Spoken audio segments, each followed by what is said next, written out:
এইচএসসিতে অনেক সাবজেক্টের ভিড়ে আমাদের আসলে বায়োলজিটা পড়া হয় না। ফার্স্ট ইয়ারে বিশেষ করে আমরা বায়োলজি একদমই কম পড়ি। কিংবা আরেক শ্রেণীর স্টুডেন্ট দেখা যায় যারা বায়োলজি একদমই পছন্দ করে না। কিংবা দেখা যায় অনেকে বায়োলজি পছন্দ করে, তারা পড়েও কিন্তু তারা আল্টিমেটলি এক্সামে কোনো ভালো মার্কস পায় না। তাহলে এই ৩ ধরনের সমস্যার জন্য আমরা আজকে একটা সলিউশন দেখব।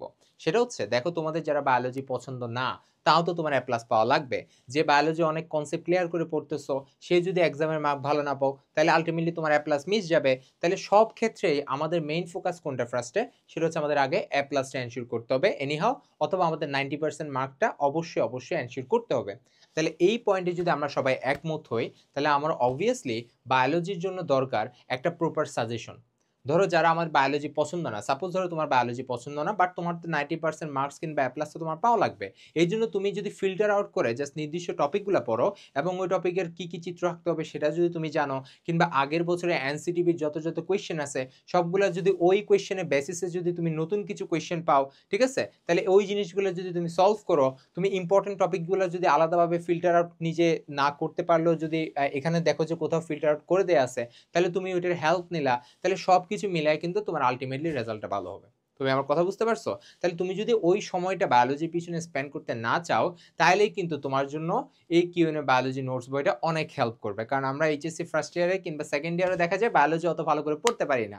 তাহলে তুমি যদি বায়োলজি নোটসটা পড়ো, তাহলে তোমার আমি একটু এনশিওর দিতে পারি, তুমি অবভিয়াসলি 85% মার্ক কিন্তু এনশিওর করতে পারবা। কারণ আমাদের এই বইয়ের মধ্যে তোমাদের এইচএসসি একাডেমিক রিলেটেড যতগুলো ইম্পর্টেন্ট টপিক, দেখো আমি বলতেছি একাডেমিক রিলেটেড কিন্তু, ঠিক আছে, এবং আমাদের বোর্ড কোয়েশ্চেন অ্যানালাইসিস করে যত রকম কোয়েশ্চেন দেয় সবকিছু কিন্তু এই বইয়ের মধ্যে দেয়া আছে। তাহলে এটা একটা বিরাট হেল্প তুমি পেয়ে যাচ্ছ, ছোট্ট একটা বইয়ের মধ্যে বিরাট হেল্প পেয়ে যাচ্ছ।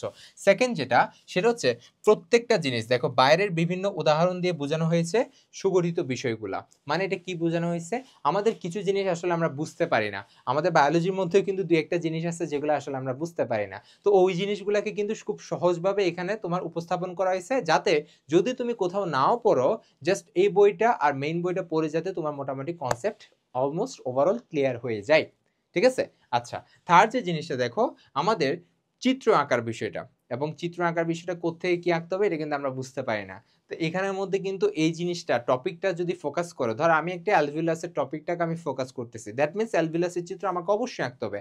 আমি যদি তোমাকে বলি শ্বসনের আমার শারীরবৃত্তের মধ্যে গ্যাসীয় বিনিময়টাকে আমি ফোকাস করছি, দ্যাট মিনস কার্বন ডাইঅক্সাইড কিভাবে ট্রান্সমিট হচ্ছে বাইকার্বনেট রূপে, ওই জিনিসটা তোমাকে খুব ভালোভাবে ফোকাস করতে হবে। আমি তোমাকে কি বলতে চাচ্ছি তুমি বুঝতে পারছো? অর্থাৎ আমি টপিক যদি তোমাকে ফোকাস করতে বলি, ওইটা চিত্র তোমার জন্য ইম্পর্টেন্ট। সো আলটিমেটলি তুমি ঘুরে ফিরে কিন্তু একটা টপিক মানে একটা চ্যাপ্টার কিভাবে পড়তে পারবা সেটার একটা আউটলাইন পেয়ে যাবা। তাহলে তোমার যদি একে তো ধরো 6 থেকে 7 ঘন্টা সময় যেত একটা চ্যাপ্টারের পিছনে, এখন যাবে 2 থেকে 1 ঘন্টা। অলরেডি আমি তোমাকে বলতেছি চ্যাপ্টারটা যদি তুমি একবার পড়ে ফেলো, আর যারা চ্যাপ্টার একবারও পড়ো নাই, ধরো প্রথমবার যদি তোমার 1 থেকে 5 দিন সময় লাগে, পরে দেখবে সেটা 6 থেকে 7 ঘন্টায় চলে আসছে।